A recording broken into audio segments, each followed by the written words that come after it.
Jai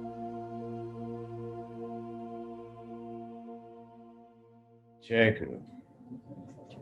Let us start with the salutation. Asato ma satgamaya. Tamaso ma virgamaya. Mritma amritam gamaya. Om Shanti Shanti.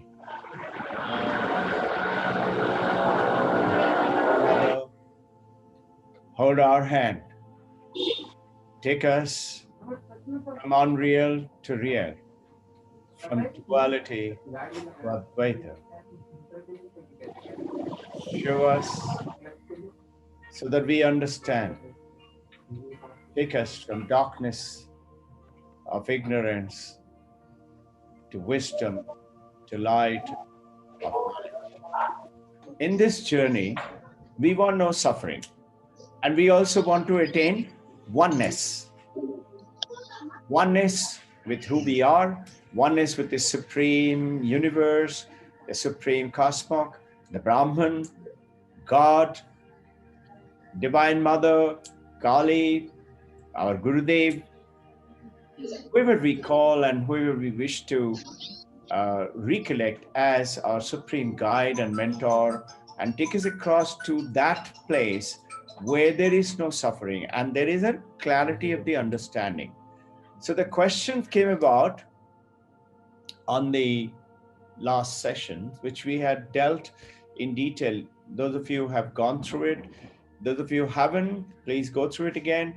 It'll be nice and enlightening. It was enlightening for me to beautiful questions from Jayanti, from Sapnadev, and from Raja last time. And these questions are very, very important and good. What it does is many others may be having the question, but may not have kind of put them into words.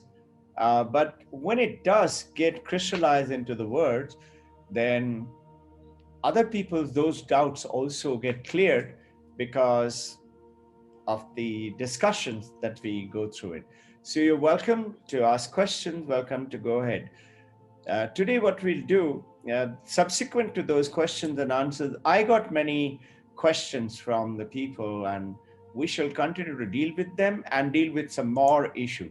So the main issue which comes in that what is the simile, what is this juxtaposition of the joining up of coupling of Vedanta with Kriya Yoga? Apparently, they appear to be different, but they're not different. It appears to be different. The process is slightly different, yes, but eventually it is the same. We will go over it again and again. Let's say a beautiful example of Paramahansa Ramakrishna. He's saying, there's a beautiful pond which is fit for drinking water. You know, in the ancient time, we used to go down to the pond and take water, and like the animals, we would also drink that water, or in the waterfalls. I have taken lots of water like that, and it's beautiful experience. And these days, we are scared about virus and infections, and but those days' experiences were different. So he's talking about in one, let's say the follower of the Hindu, the Shaivas, the Shaktas, they come down and drink water and they call it jal. Another one, let's say the Muslims come down and drink water. Another, the steps in Banaras, they call it ghat, Dashashwamedh ghat. Ghat is the name. Another ghat, they come in and they call it pani. Another one, let's say the Christians come down and drink water and they call it, English people call it water. Another one, maybe somebody else in court said, then French people call it you. Or maybe the Tamilians or the South Indians call it tanne. But eventually the entire scenario of that water, the pani, the jal that we are drinking, maybe different language, different belief, different journey, but they're one. And they're one existence alone, the one Brahman alone, the Sat Chit Ananda of that existence of the water, if we make the simile of this Jagat and the Brahman. So the question came about, and we shall deal with it briefly for those who have not had the opportunity to go through the session that we have had, but do go ahead and procure them. I'm certain this is the Shardamam's team and the Santosh and Harsha, etc., have shared with you all. But it is good to listen to those discussions and all that to bring in more clarity on this journey. So, what is yogic process? Yogic process has got certain very beautiful, very enlightening, deep process of 8 steps, 8 limbs, as per Patanjali Yoga Sutra. And notice in the Kriya Yoga, we are following those steps. Ayama, Niyama, do's and don'ts, and then asana, pranayama, pratyahara, dharana, dhyana, sadhana, samadhi.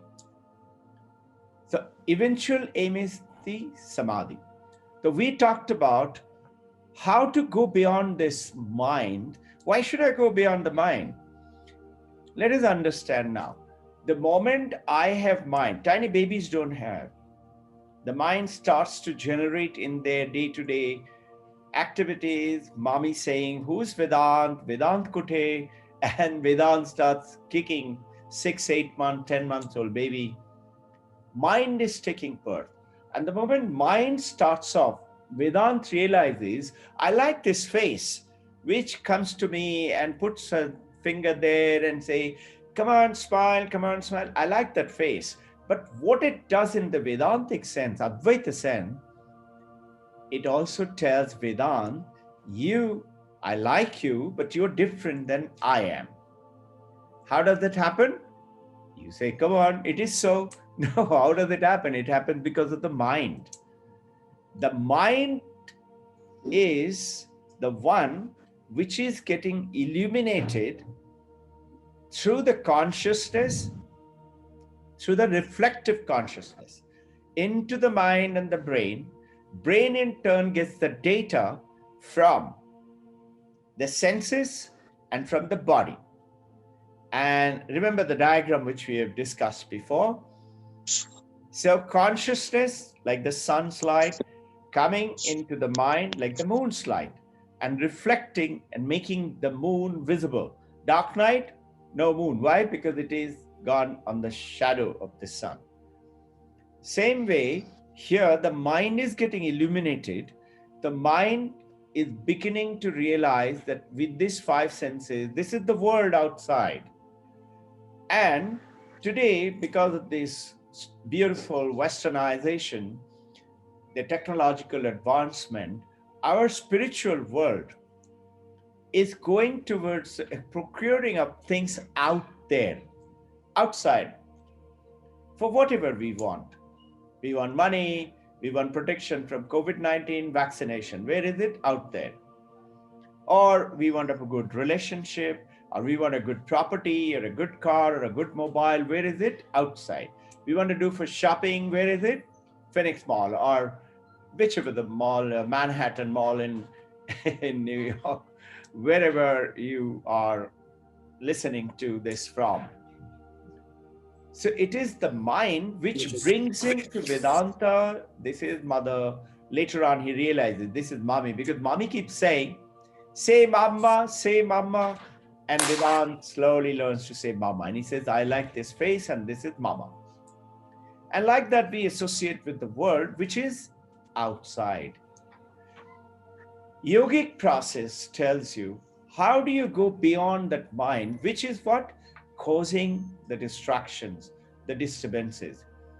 The yogic mind says, be silent, be still. Purify your mind with the do's and don'ts, yamas and niyamas. And then learn to sit still, learn to breathe properly, learn to concentrate, learn to collect yourself and focus. Through samadhi, you will become one with God. Yes, you will. Certainly with samadhi. Little recollection of the story which we have shared many times. Princess of Kashi. Recollect the story in very brief. Prince thought that picture, that girl, which was originally Prince's own picture painted at 5 years of age, now he is 20 years of age, 15 years later, happens to discover it in the basement of his palace. He cleans it up and says, wow, I like this girl. And he falls in love. And he thinks, what? This is the girl which is out there in that screen. I must marry her. Then only I'll be happy. Then only I'll be able to be a good king with a queen and things like that. And then comes the minister, ask, because the prince started mopping around. Parents realize something is wrong. He's not paying attention, not eating very well, absent-minded. So the minister comes and chats him up and finds out. And Prince said what to say. I'm in love. So the minister said, very nice. Who's the girl? He said, it's Princess of Kashi. Really? Very good. Princess, very good. So tell me, where did you meet her? No, I didn't meet her. I've seen a picture. Notice all this is understanding the difference between yoga and the Vedanta. So he says, I've seen the picture, painting. He says, really? Come, show me. So the prince takes the minister, goes down to the basement, and as the minister sees it, he says, Prince, you better sit down. This is not Princess of Kashi. Prince said, doesn't matter. Whoever it is, I'm going to marry her. Minister said, no, Prince. And then tells him the whole story, how he enacted the play. His painting was done because of the queen's request. The royal painter of the palace made his painting. And so he says, now what happens to the prince? Prince is told, Tat Tvam Asi, you are that. So what happens to the prince? Prince is not told by the yogic way, take away the painting, close your eyes, don't look at the painting. The girl will distract you. Or was not told, hey, listen, Princess of Kashi is already married, so you cannot marry her anymore. Whatever the situation. This is the yogic way. Yogi will say, oh, this TV scene is disturbing you, you're getting scared, switch off the TV. But what is Vedanta saying? Vedanta is saying, no. Know that you are that. Tat Tvamasi. And the moment it is done, notice what happens to the prince. Instantly. He didn't have to do sadhana, get into samadhi. He understands, he awakens to the truth. Brahma Satyam Jagat Mithya. This is the truth. This is not the Jagat. That picture is none other than me. So what happens to his great desire to get married? It dissolves immediately. This is the power of the Vedanta. He goes to, from the mind which had created the desire, to now, to beyond the mind, to the state called no mind. Mind is gone away. What happens in samadhi? Same thing. It goes to no mind status. You go on to the supreme Brahman and merge with Brahman. You and the Brahman are one. This is why Vivekananda, when first time he received his blessings of samadhi from Paramahansa Ramakrishna, Vivekananda was asked, so what is in your mind? He said, Gurudev, I would like to continue to stay in this, and once in a while, I will come out from samadhi, because he loved being in that. Paramahansa Ramakrishna, of course, scolded him. And he said, no, your duty from this wisdom and the knowledge and the understanding to take the world. And this is how, when Vivekananda was in doubt whether to go to America or not, he came to know that there is something is happening. And in Chicago, 1893, he saw even in his vision and meditation that Paramahansa Ramakrishna is walking across the ocean towards the west. He got the meaning, but he was wondering, is it true? Is it really real? So he wrote a letter to Holy Mother. Mother, this is what I'm seeing it. This is what is happening. Should I go to America? Mother wrote back, yes, this was your guru's wisdom, that you must bring East and West together, the wisdom of the East, give it to the West, show it to them that it is not the money or sensual pleasures or the body or the name or the form or the world outside which is important, but there is a much greater spirituality which is Atma Gyan. Know which is within is much, much more powerful. Vivekananda says, what is out there in front of me and what is behind me is nothing compared to what is inside of me. He tells the same thing to the people. What is behind you and what is in front of you is nothing compared to the power which is within you. And this is our intention, is to, through the Vedanta, to understand that what is within. And here, you don't have to do those 8 limbs of steps. You have to become aware. Just know it. You have to know. You don't have to unplug the TV. You have to know it is only a picture and it is running on the screen. The picture is not real. The samsara is the picture. What is real is the screen behind. And the picture may keep on changing. Screen doesn't change. And that is the Brahma Satyam Jagat Mithya, is the understanding.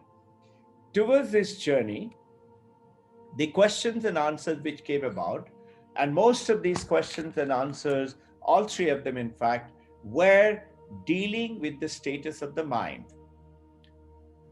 And which were those? Kindly listen to that. I will not delve into it, but I will get on to the sharing the screen with you to go ahead and share some of the things that we have to share with you today. Getting back with you. So it is the duality. The moment the duality comes in, it is the samsara. The moment mind was not there, there is no duality. So you and I have to learn to go beyond that mind. Vivekananda used to do so easily and effortlessly. So do the great masters of all religion, all practices that you and I know and hear and things like that. How do they do that? This is possibly they are following a similar things like the Advaita Vedanta, other practices, which our intention is today to discuss about what Shankaracharya with Gaudapada has given. So Dvaita is samsara, the moment dual, you are separate than I, dualism. And Advaita is the freedom. The subject and object, difference of the in and out. Anything that you can call is object. Now,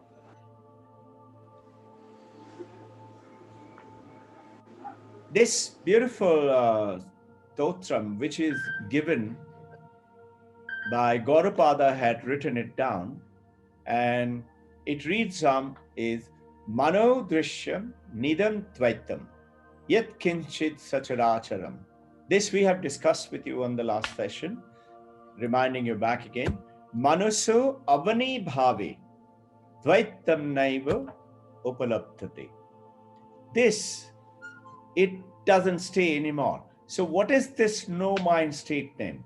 The yogi, of course, as we've discussed, says, shut down your mind. How do you do that? Shutting down you focus your mind on God, concentrate, and you have the process of Bhakti Yoga, Raja Yoga, Karma Yoga, Jnana Yoga, and follow the eternal, give up the non-eternal.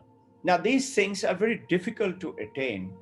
So the yogis for 20 years, 30 years in the Himalaya may not have experience with some of us in the Kriya Yoga that you notice the practices will take you, but with the advent of the Vedanta, it becomes very beautifully simple and awareness comes in.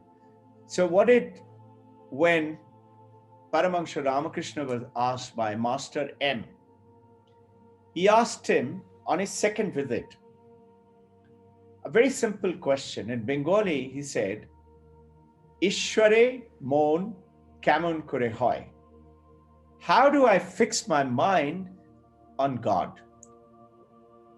And Paramahansa Ramakrishna answered it so simple Bengali in 3 steps. And this is what is going into on that same Advaita state. The first, he said, reflect, think all the time on the Supreme Brahman. Call him God, Allah, Christ, Krishna, Divine Mother, any name. All the time, think of God. Step 1. Step 2, Bengali. Dhyan kurbe, mone, bone, kone. Meditate in your mind all the time. Just like, the Gospels of Ramakrishna has that picture of the bird sitting on the egg. Just like a toothache, you always know that I've got a toothache. Always keep your mind in whatever activity you're doing. You're talking, you're writing, you're reading, you're preparing for an assessment, doing the work in the office, the chores of the samsara, you're cooking, you're wearing clothes, you're taking a shower, whatever, keep God in the mind.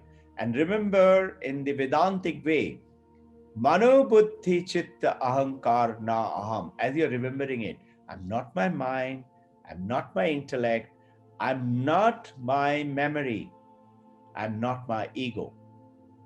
I'm not that. Then what is that? Is the search. And the moment we go on to that awareness drive, you go beyond the mind. And that is the journey towards which better understanding of that. It is not just words. It is an understanding. It is not just words of reading from a book of what does, let's say, a mango or a pizza taste like. It is that taking that pizza, the mango, and eating it, and you know the difference between this pizza and that pizza, this mango and that mango. You know now. Can you forget it after that? No, you don't. And the third, which Gaudapada, Shankaracharya's Guru's Guru, is going to perk up his ears because he's talking the same thing which about 1400 years ago from now, which Gaudapada and then subsequently Shankaracharya, Jagat Guru, his disciple, talked about it. And what is that?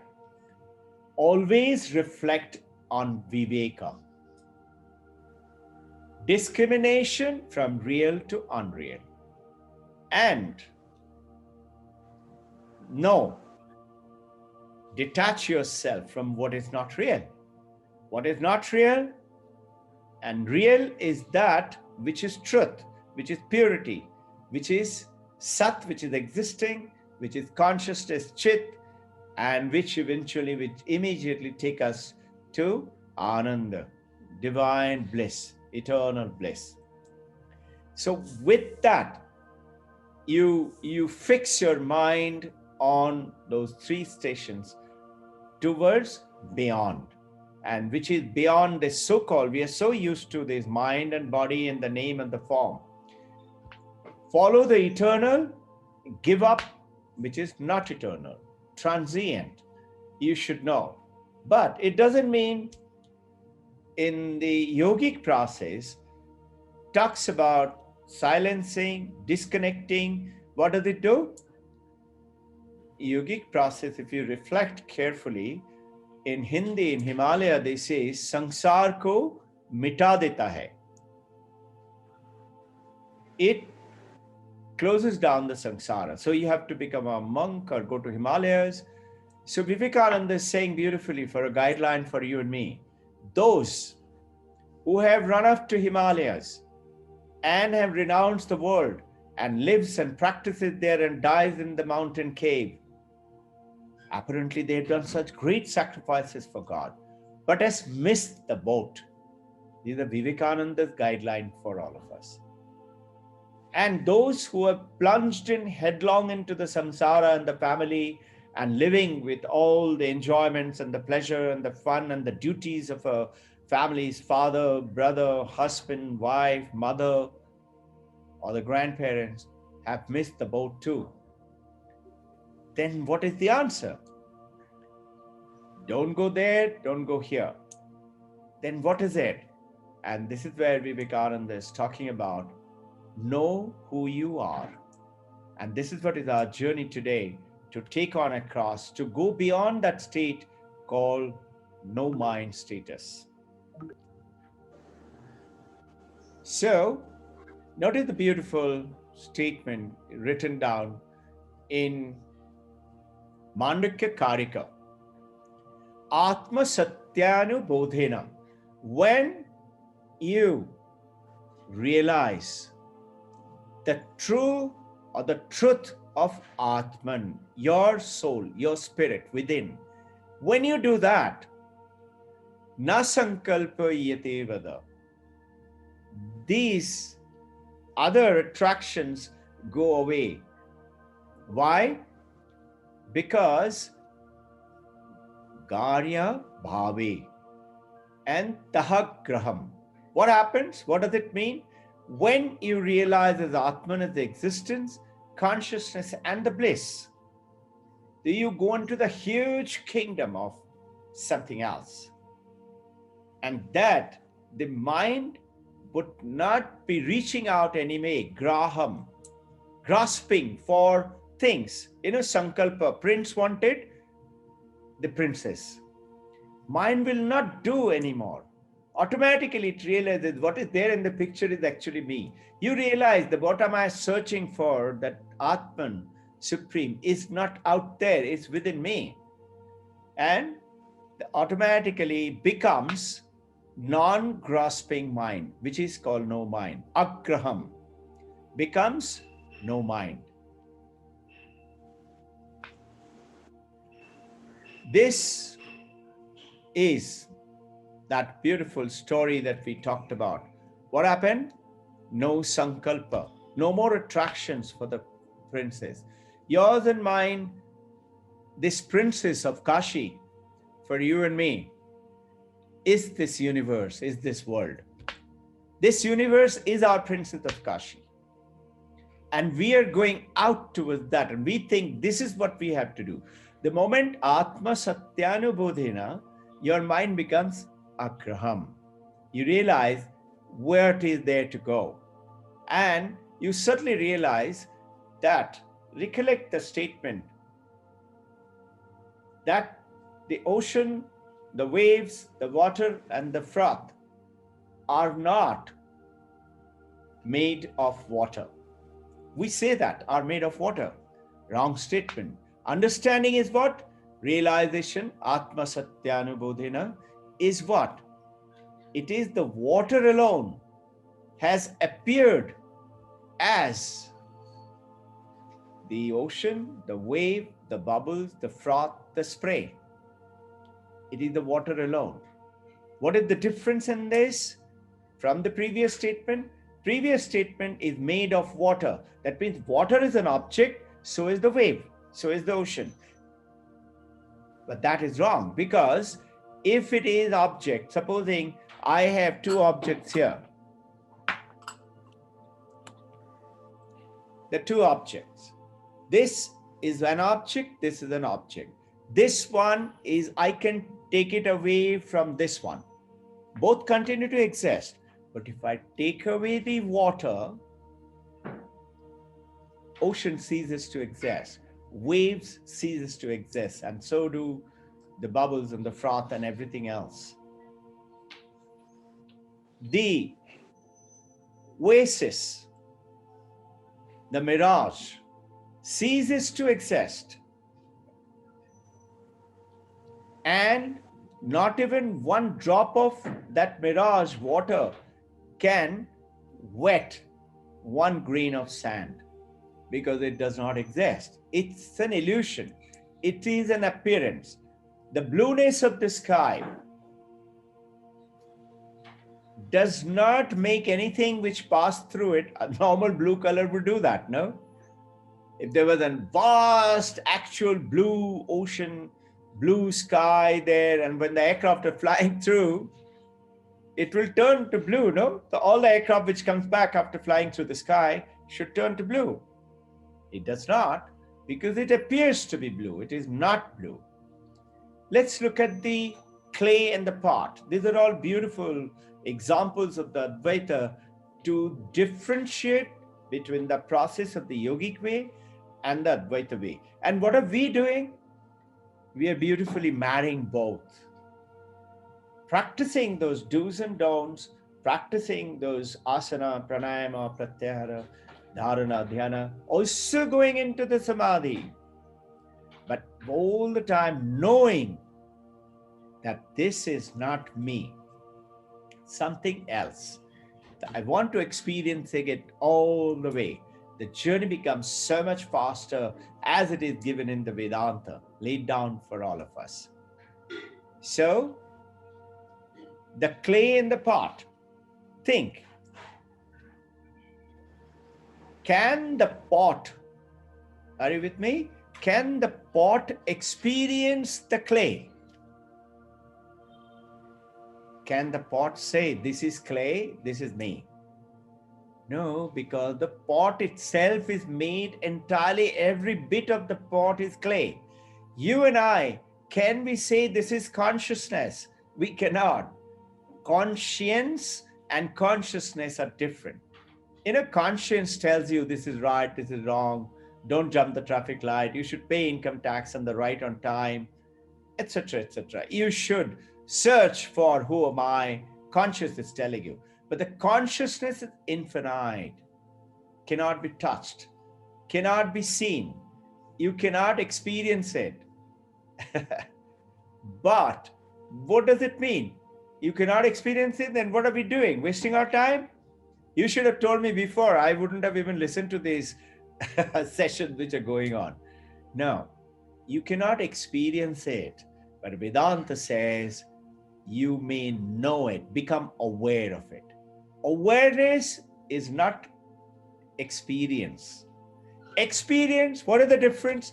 I can hear a lot of questions coming up in your mind. Experience is an object. I can experience it with my senses. But awareness is not an experience. Awareness is just knowing, just being, knowing about it. So on that line, what happens? Dvaita disappears. The double, which came because of the mind, Sankalpa also disappears. The prince lost that great Sankalpa, which was because of the desire. I want this girl to get married. It's gone. Yours suddenly. What does it mean? That means I'm going to run off to the mountain and become monk? The samsara should disappear from me? No. It means you are now Brahma Jnani, Brahmavid, as per Vedanta language, Shankaracharya's word. You become knower of Brahman, aware of Brahman. You have not gone through your sufferings as yet erased off. Neither would, let's say, Paramahansa Ramakrishna was Brahma Jnani. Jesus Christ was a Brahma Jnani. It doesn't mean his head was not chopped off. It doesn't mean Paramahansa Ramakrishna stopped suffering from the pain of the cancer, throat cancer. So recollect that story that we keep talking about, that Turiya Maharaj came down in Kashipukur garden, where Paramahansa Ramakrishna, in his end days, was taken away from the town to rest for a while. Came in the morning and said, Thakur, kemon acho? How are you feeling, Thakur? And Thakur said, lot of pain in the throat, I can't eat. And Turiya Maharaj, imagine, few days for Paramahansa Ramakrishna to leave his body. And he said, but it looks you are in bliss. It doesn't look at all that you're suffering. And Paramahansa Ramakrishna, he didn't get bugged. He didn't get say, how dare you say that? Come into my place and suffer, then you will know this is what you and I would have done.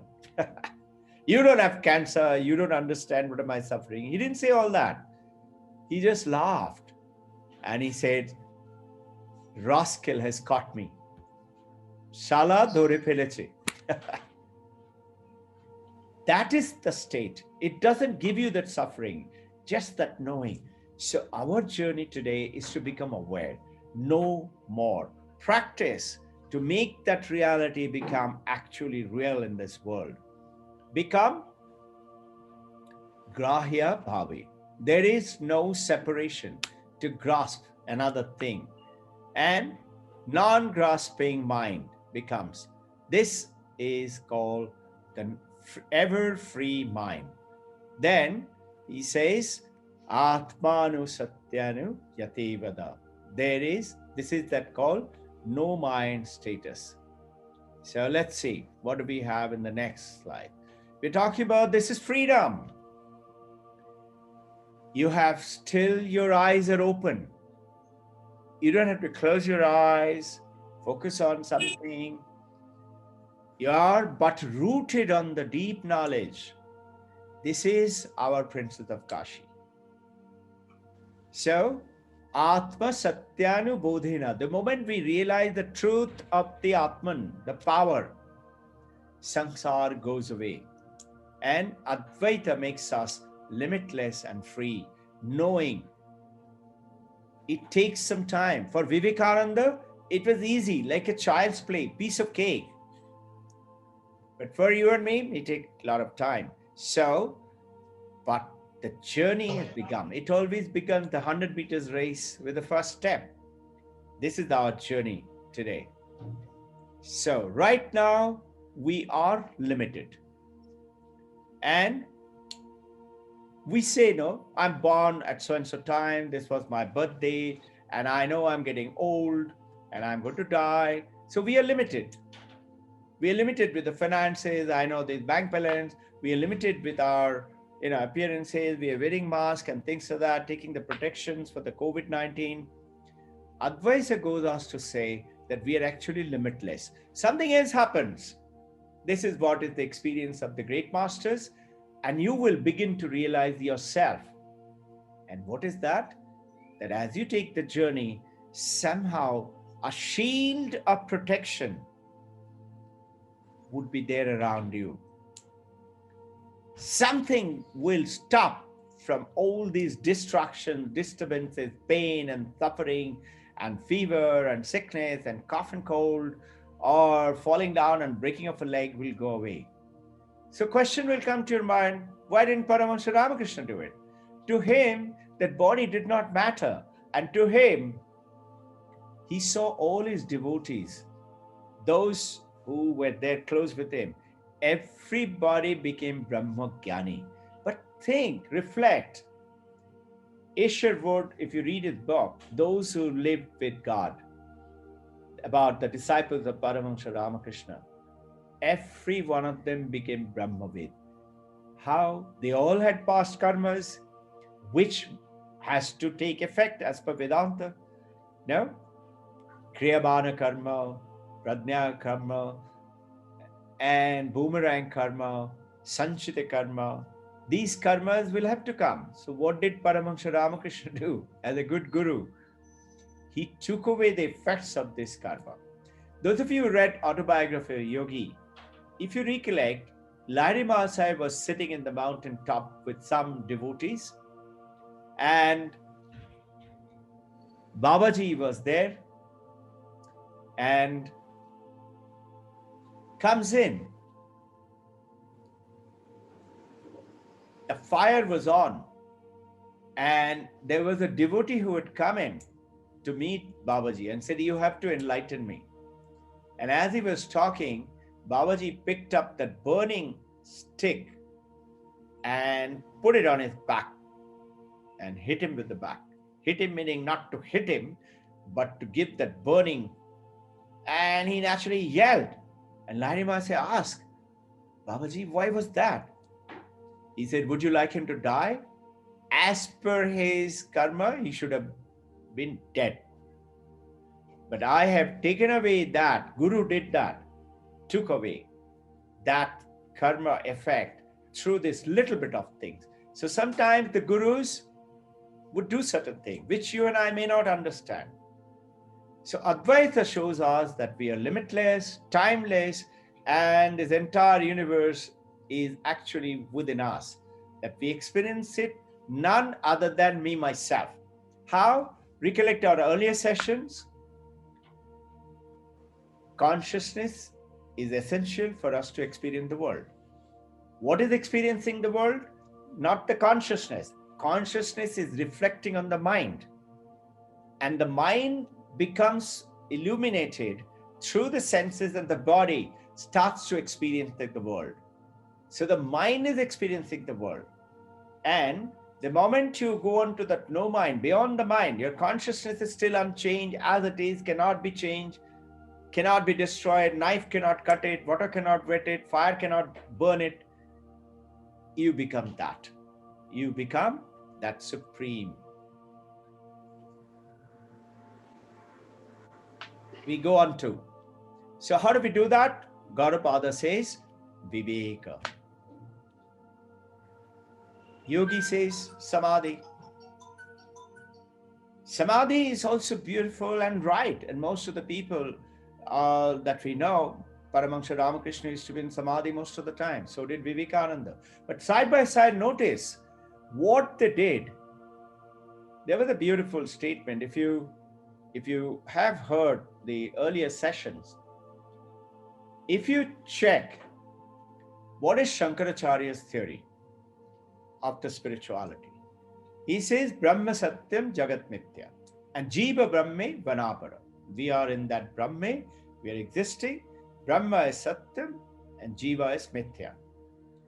If you go to Ramanujam, he says Ishvara is one and we are all parts of him. He is the Angshi, we are the Angsha.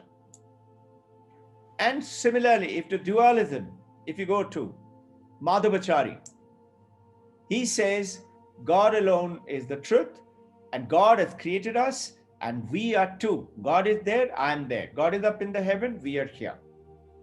And this is where the theistic religion comes in. A lot of faith has to be there.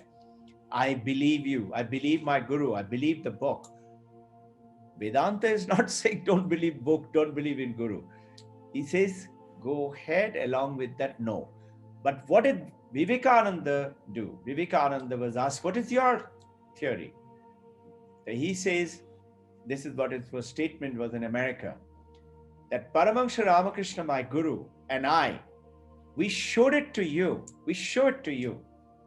that all this process and that supreme oneness, they're not separate, they're one. And through the process of the Bhakti Yoga, Karma Yoga, Raja Yoga, Bhakti Yoga, have faith in God and Guru, practices, have Shraddha in that you're studying, the Vedanta, etc. Karma Yoga, selfless work.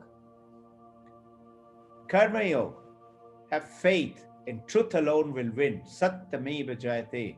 Our Mandakya Upanishad, Ashoka Chakra. It's written down there. And selfless life. Live your life for the other person in front of you, around you, everywhere. That philosophically separation of the Viveka. And this is where Vivekananda is saying, I have made, along with my guru, both as one alone exist. Meaning that process, yogic process, and the Vedanta process, both are actually one. And that is what we are practicing, both as one. And the process makes it rapid, very fast. You all have read about it, heard about it. Kriya Yoga is lightning fast. And with that lightning fast, now your awareness of the Vedanta. So, how do we do that? Go into Gaudapada says, you are one consciousness, in which the waker, the waking experience, the dreamer with the dreaming experience, and the deep sleeper with no deep sleep experience, which does not appear. Deep sleep, you're in deep sleep, your mind is not there, but in the dreamer and the waking, it is there. In the deep sleep, it is not there. Then what's the difference? But when you wake up from the deep sleep, you are experiencing your dream and the waking. Deep sleep to dream state or deep sleep to awakened state. Either way, it is changing. And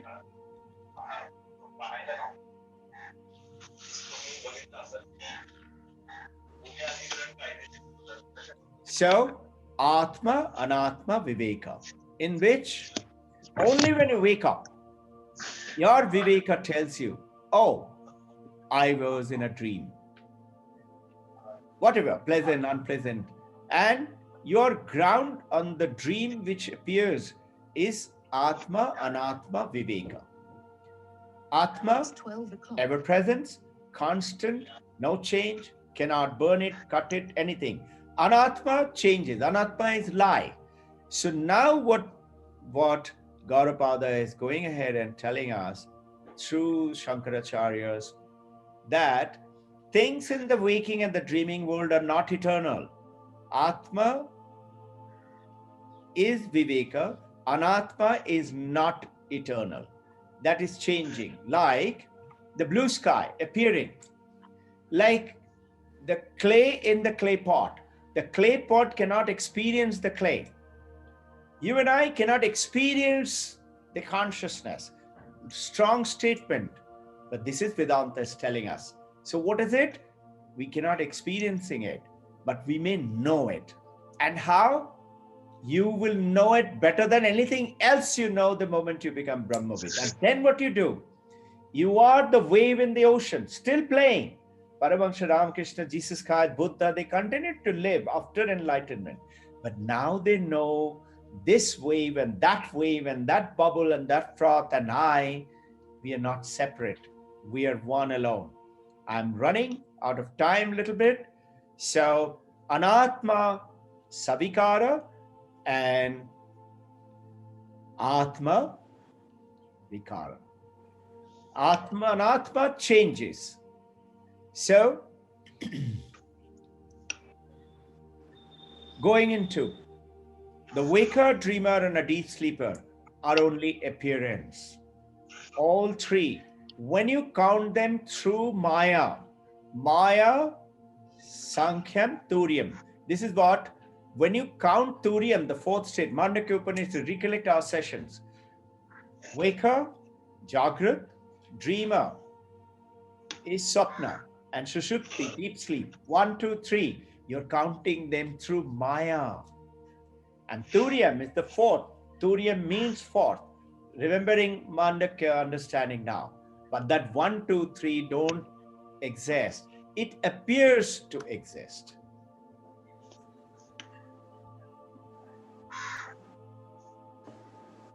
Without a second, you become Advaitam. You know now. And this journey to taste that journey to taste that mango, please be with me. Journey to taste that mango, journey to taste and know that I am the one with all. It is so difficult for us, you and me. Is the journey with the yoga and Viveka, with the Vedanta, with yoga. And you become Advaitam, no mind. Prince does not have to close his eyes anymore. I have finished with today's sessions. Should you have any question, you are welcome. Please go ahead. Yeah. Any doubts, any question? Yeah, sir, if one thought comes in your internal mind, how do we put it into the external mind? Yeah, who's asking the question? Could you tell your name, please? Achala. Achala, Anand's mother. Right, right. Yes, yes, actually. Achala, So tell me again your yes. question. Repeat the question, please. If one thought comes into your internal mind, how do you put it into the external mind? How do Okay, we divert it to external mind? very good. And good for the courage of asking the question, Achula. Uh, Yeah, see, what the doubt is mixing up with yeah, so-called the consciousness. That is subconscious mind, conscious mind. This is what you're talking about, internal and external. But yeah. as per Vedanta, mind is only one, which is an object and which is going to continue when you do these very special sessions and aware. There is no internal and external, mind is only one. But what is the reason for asking the question? That would be a better way to answer and deal with it. What's the reason? How do you separate? Why do you want to say that? Because suppose when we are meditating, Yeah. suppose a bad thought comes, how do we put it into a good thought? Okay, very good. Like that. See, thought is also an object, Achula. Are you with me?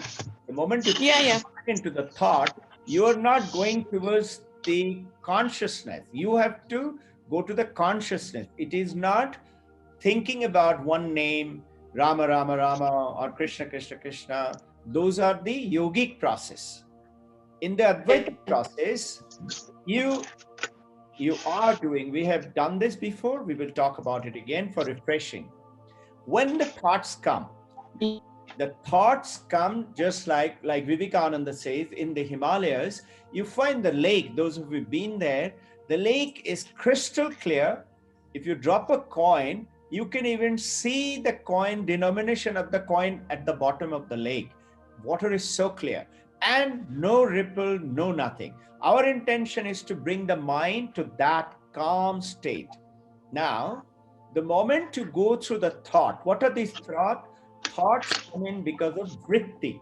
Vritti is the word like a bubble in that lake. Comes Yeah. in, and let's say I want to have coffee. So I have a coffee vritti.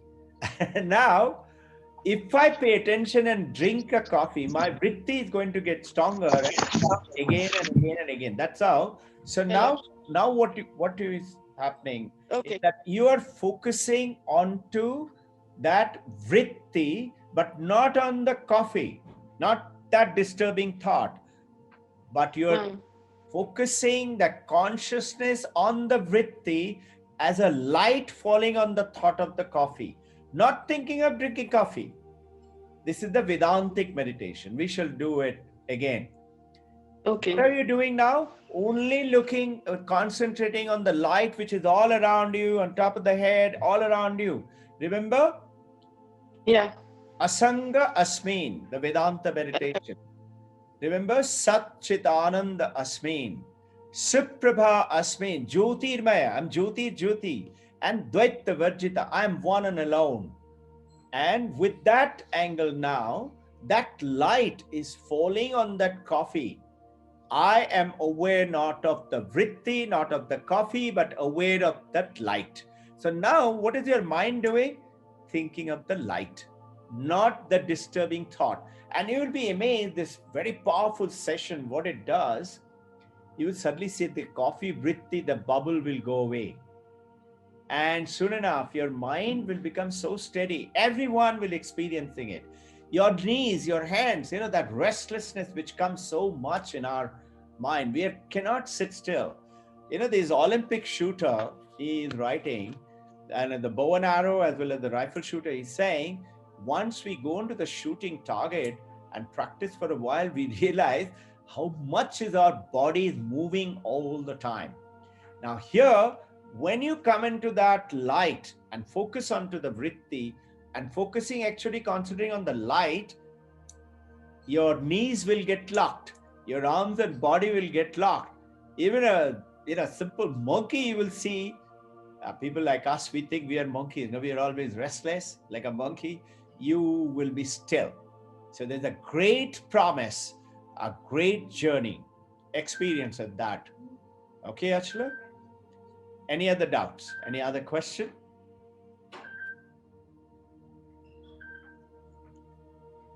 Anybody else? Can I Okay. ask a question? Yeah, sure. Tell Hi, me. hi. This is Swapnadeep. Uh, I this is more on a inquisitive base, which is that we keep on hearing that living in the Himalayas is not a solution. No, Vivekananda has said that, and you will miss the boat. And living in the samsara also, samsara is also that you miss the boat because you are attached to lot many worldly things, sort of. Right. So it is basically one who stays in the samsara and remains focused on who am I actually, who the person is, and starts take the inward journey, is one who actually finds the purpose. So Right. that, saying this, I want the question is that the ones who have said this, say Vivekananda or Shankaracharya or whoever that we follow and we figure out, have Mhm. all taken the path of moving away from samsara. So they were not in the samsara. So though they have preached that, so I'm sorry if I'm being agnostic, but the Be question is absolutely, that absolutely clear with your thought. Don't be yeah. sorry. Just speak your uh, mind. Yeah, tell me. Good so question. so therefore how so because they are isn't it that they are preaching something else that Hmm. what they are practicing? Okay, very good question. And this doubt, Sapnadeep, must be there with many others too. Now, go back to what we spoke about an exchange, and we have done this before too, but reflect on it now. Going away from the samsara is called cutting away the samsara. But remember the statement which we had done in the morning session and the earlier, that Advaita आपको निर्वाद बना देता है. This is the word in Himalaya, meaning it makes you aware through this slide. What I've got is Atma, Yeah. Anatma, Viveka. This Viveka, Hmm. what does it do now, Viveka? I am knowing that I'm the water. Let's take that example. I know that this tsunami, that little bubble, the froth, that bigger wave than me and the smaller wave than me, they're all water. My wife, my husband, my children, my parents, my friend, my colleagues, my dog, my objects of the car and the money in the bank, everything is that consciousness, Sat Chit Ananda. This is what is my Viveka. So, what should come? Discrimination between real and unreal. Leave aside the unreal, stay with the real. So, what is real?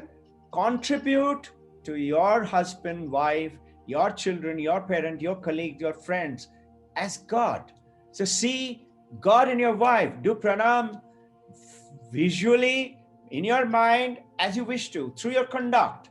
You cannot get angry and fight now with your partner. There will be no divorce anymore. You with me? You are now becoming a Good. 10 out of 10 husband, a 10 out of 10 a professional, 10 out of 10 a student, whatever you're doing. So what is it? What is Vivekananda saying? Whatever you do, and this is the beautiful book also by Niyahat, it's called Focus, on which there is a beautiful statement that whatever you do it 100%. There is 126 bits of attention we can put at one point at anything of a human intelligence, human mind, and human memory. Most of us, we say we do multitasking. It's not true. And if you do that, you're diluting your task one to task two. So, what should you do? Generally, if I pay attention to a task, I'm cooking, I put about 60 to 70 as per the modern scientists of my 126. The rest of it, if I put it into that, I become perfect. So now compare it with, let's say, the students who are doing very well, AIMS or IIT or in the Harvard or etc. The one of the beautiful statement is given by one of the monks you must be knowing very well. I know all of you know Sarva Priyananda. He was in Harvard. He's saying, what I notice is this focus. Whoever is doing whatever the task, they do that viveka, throw away what is not real and concentrate totally onto that task. It becomes perfect. One of the Nobel laureate, Sarvapriyananda is quoting, I asked him, how do you feel and how do you get this? How did you get the Nobel Prize? He said, well, I was dealing with that problem for 30 long years and I thought of nothing else but that problem. And I'm ready to go through this wall to find the answer to that problem. So this is what Paramahansa Ramakrishna is saying.